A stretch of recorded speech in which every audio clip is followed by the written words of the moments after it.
My name is Sara Griesert, and I teach grades 3, 4, and 5 at Echo Ridge Christian School.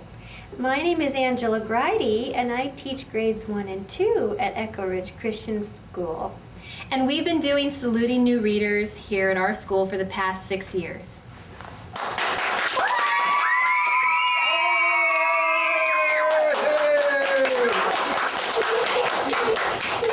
Hi, I'm Addie Malai, and I'm in the 5th grade, and I'm going to be reading The Lorax by Dr. Seuss. At the far end of town where the grickle grass grows, and the wind smells slow and sour when it blows, and no birds ever sing excepting old crows, and this is the street of the lifted Lorax. And deep in the grickle grass, some people say, if you look deep enough, you can still see today, where the Lorax once stood just as long as it could before somebody lifted the Lorax away.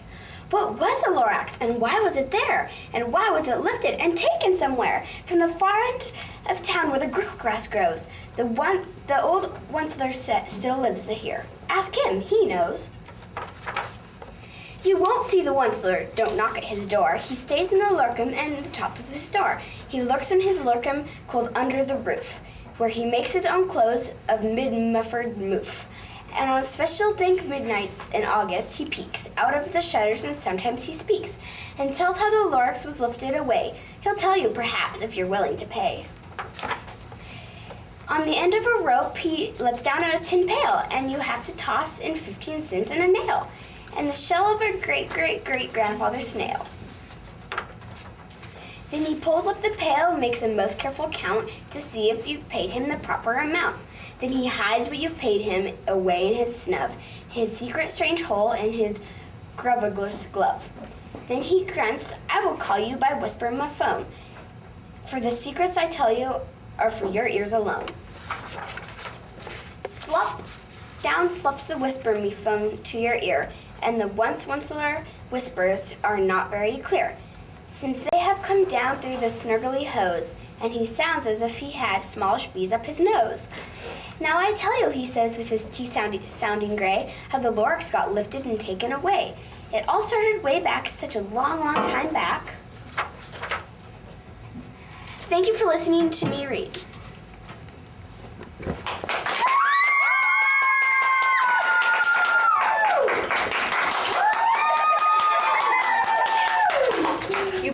Hi, I'm Kristen Wildermere, and I'm in 5th grade, and I'm going to be reading Shiloh Season. I figure when David Howard grows up, he'll be an explorer, a detective, or a spy. Whenever there's a game where you have to crawl under a bush, or slide on your belly, or hide in a tree, that's what David wants to play. And because we have a lot more places to hide on our land than he does on his, well, that's why David Howard likes to come to our house.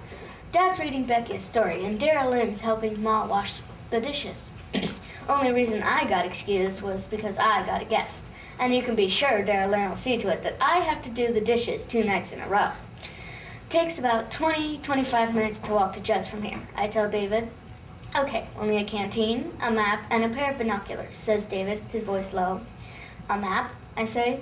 David, all we're doing is crossing the bridge and walking along the road till we get to Judd's. Not the way we're going, says David. How are we going to spy on someone if they see you walking right up the road? So, to please David, I take the back of a used envelope and make a map of the bridge, the old Shiloh schoolhouse, and the road where Judd lives, plus the small private cemetery in the trees behind someone's house. David brought his own canteen and his mom's field glasses, and I tell him if we don't set off right soon, Dara Lynn will have the dishes wiped and be begging to go with us. We don't have to worry about Shiloh, though. Shiloh trots along beside us as we go down the driveway. But when we turn right instead of left, he pauses, not too sure, then lags 10 feet behind us all the way to the bridge. We stop to look at the pothole in the road. Been there since last spring. Must be 7 inches deep and 3 feet around. Wow, says David Howard. Looks like a sinkhole, Marty. I bet there's a cave under there, and the roof's falling in. So, of course, we have to crawl down the bank and poke around in the weeds and bushes to see if there's a hidden entrance to an unexplored cave that nobody knows about. Thank you for listening to me read.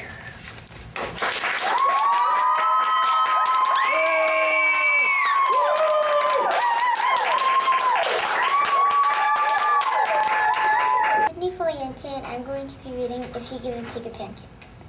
If you give a pig a pancake, she'll want some syrup to go with it. You'll give her some of your favorite maple syrup. She'll probably get all sticky, so she'll want to take a bath. She'll ask you for some bubbles. When you give her the bubbles, she'll probably ask you for a toy. You'll have to find your rubber duck. The duck will remind her of the farm where she was born. She might feel homesick and want to visit her family. She'll want you to come too. She'll look through your closet for a suitcase. Then she'll look under your bed. When she's under the bed, she'll find your old tap shoes. She'll try them on. She'll probably need something special to wear with them. When she's all dressed, she'll ask for some music. You'll play your very best piano piece and she'll start dancing. Then she'll want you to take her picture, so you have to go get your camera. When she sees the picture, then she'll want to send one to each of her friends. You'll have to give her some envelopes and stamps and take her to the mailbox. On the way, she'll see the tree in your backyard. She'll want to build a tree house. So you have to get her some wood, a hammer, and some nails. When the tree house is finished, she'll want to decorate it. She'll ask for some wallpaper and glue. When she hangs the wallpaper, she'll get all sticky. Feeling sticky will remind her of your favorite maple syrup. She'll probably ask for some. And chances are, if she asks for some syrup, she'll want a pancake to go with it. Thank you for listening to me read.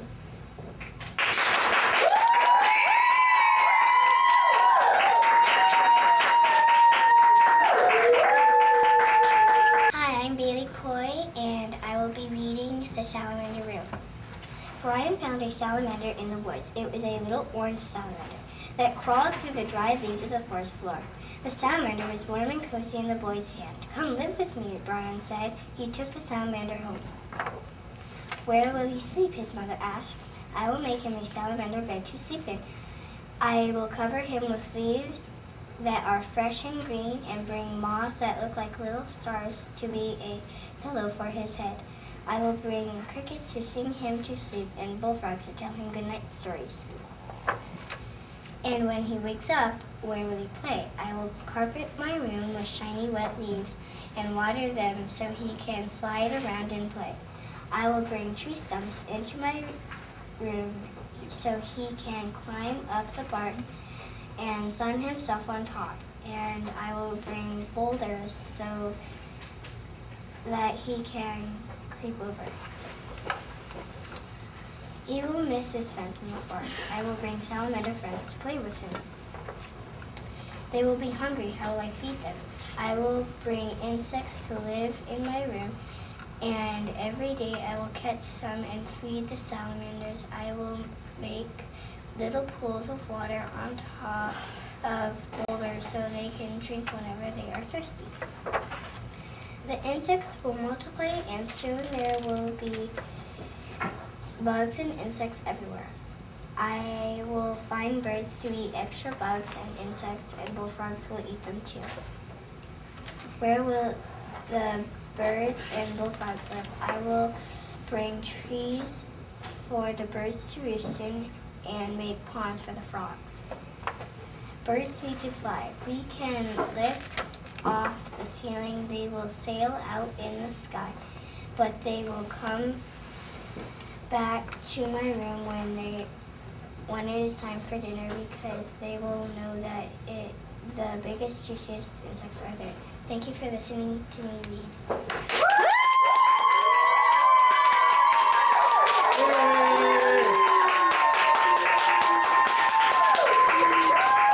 Hi, my name is Jocelyn, and I'm going to be reading The Tale of the Three Trees. Once upon a time, a mountaintop 3 trees stood and dreamed of what they wanted to become when they grew up. The first little tree looked up at the stars, twinkle like diamonds above. "I want to hold treasure," he said. "I want to be covered with gold, filled with precious stones. I will be the most beautiful treasure chest in the world." second little tree looked at the small stream ticking by on its way to the ocean. I want to be a strong sailing ship, he said. I want to travel mighty waters and carry powerful kings. I will be the strongest ship in the world. The third tree looked down into the valley below. There were busy men and busy women, worked in a busy town. I don't want to leave this mountaintop at all, she said. I want to grow to so tall that when people stop to look at me, then they raise their eyes to heaven and think of God. I will be the tallest tree in the world. Years passed and the rains came and sun shone and the little trees grew tall. Then one day, the 3 woodcutters climbed the mountain. The first woodcutter looked at the first tree and said, "This tree is beautiful. It is perfect for me." With a chop of his axe, the first tree fell. Thank you for listening to me read.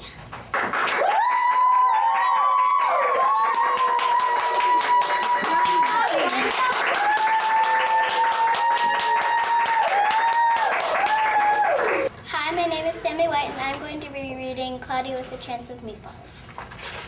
We were all sitting around the big kitchen table. It was Saturday morning, pancake morning. Mom was squeezing oranges for juice. Henry and I were betting on how many pancakes we could each eat, and Grandpa was doing the flipping.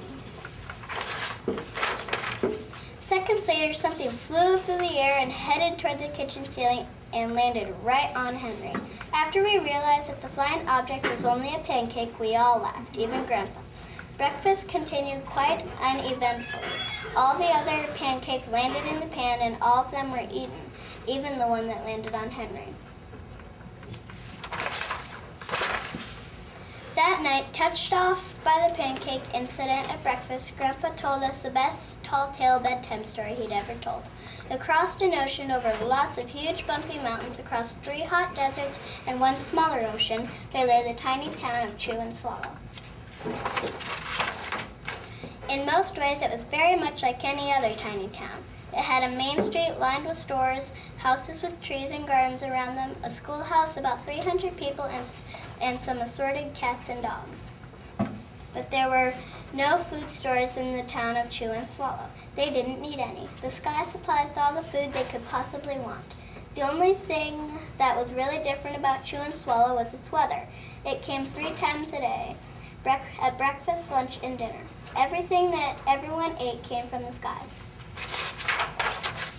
Whatever the weather served, that was what they ate. But it never rained rain, it never snowed snow, and it never blew just wind.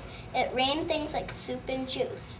It snowed mashed potatoes and green peas, and sometimes the wind blew in storms of hamburgers. The people could watch the weather report on television in the morning, and they would even hear a prediction of the next day's food. When the townspeople went outside, they carried their plates, cups, glasses, forks, spoons, knives, and napkins with them. Thank you for listening to me read.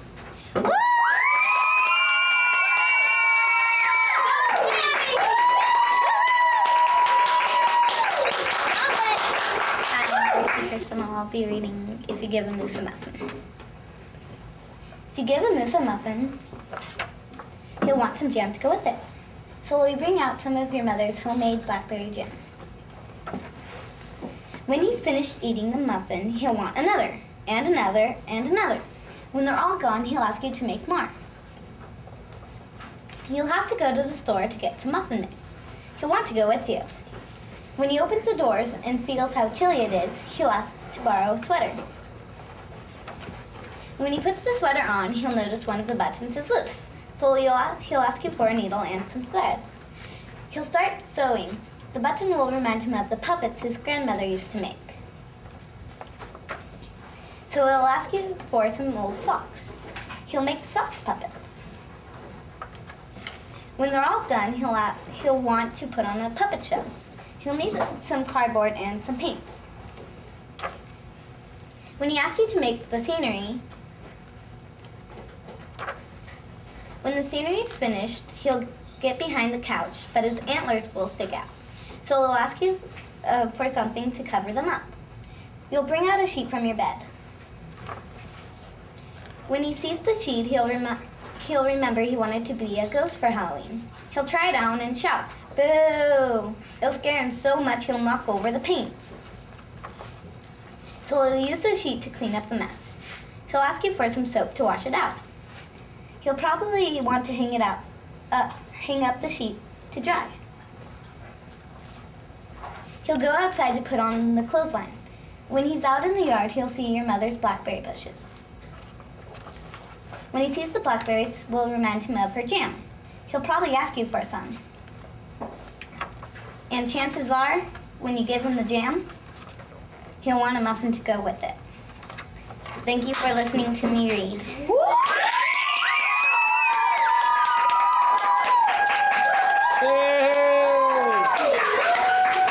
My name is Tasha Slayton, and I'm going to be reading If You Take a Mouse to the Movies. If you take a mouse to the movies, he'll ask you for some popcorn.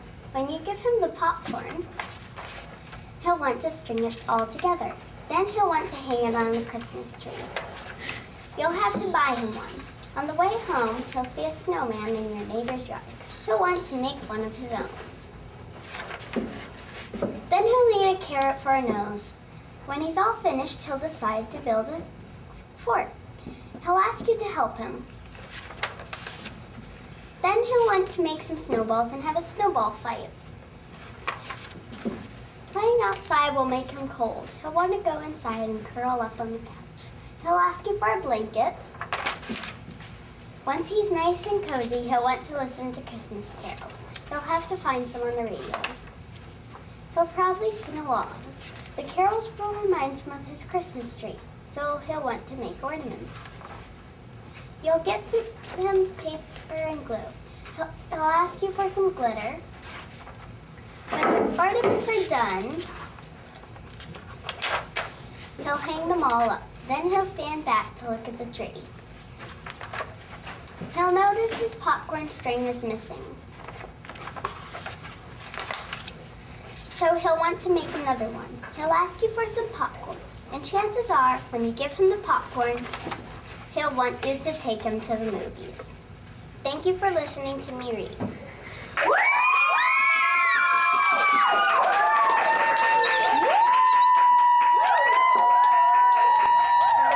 Ethan Valente.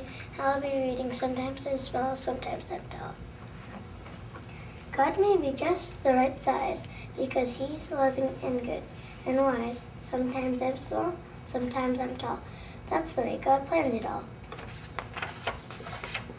I'm smaller than an elephant inside a zoo, but I'm taller than an ant crawling across my shoe.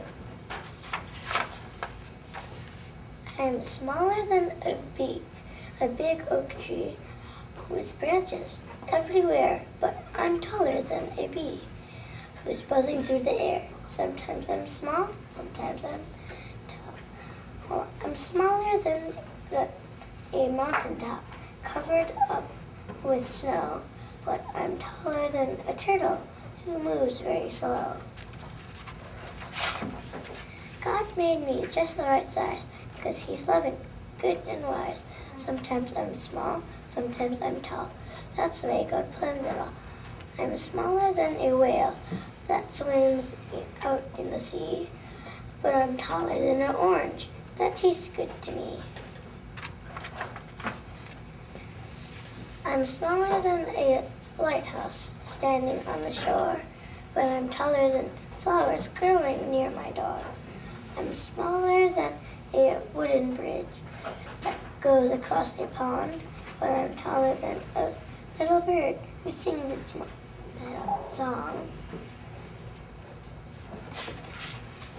God made me just the right size because He's loving, good, and wise. Sometimes I'm small, sometimes I'm tall. That's the way God planned it all. I'm smaller than a tall giraffe eating from a tree, but I'm taller than a baby chick. Thank you for reading. Thank you for listening to me.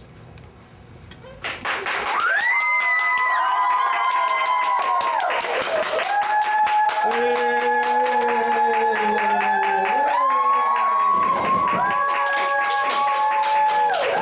name is Anna, and I am going to read Biscuit Finds a Friend, and I am in 1st grade.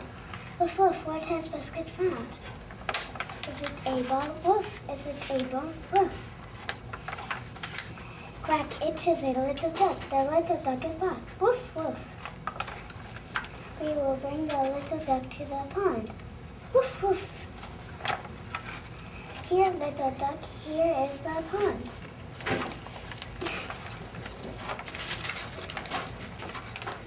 Here is your mother and your father. Quack. Here are your brothers and your sisters. Quack, quack, quack. The ducks say, thank you. Thank you for finding my little duck. Quack. The little duck wants to play. Quack, woof, quack, woof. Splash Biscuit fell into the pond. Silly Biscuit, you're all wet. Woof, oh no, Biscuit, not a big splash. Woof, time to go home, Biscuit. Quack, quack, say goodbye, Biscuit. Woof, woof, goodbye, little duck. Biscuit has found a new friend. Thank you for listening to me read.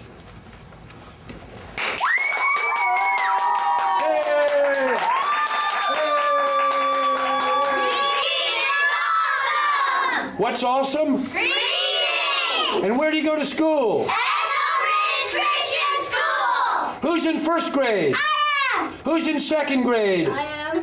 Who's in 3rd grade? We are! Who's in 4th grade? We are! Who's in 5th grade? We are! Hip hip hooray!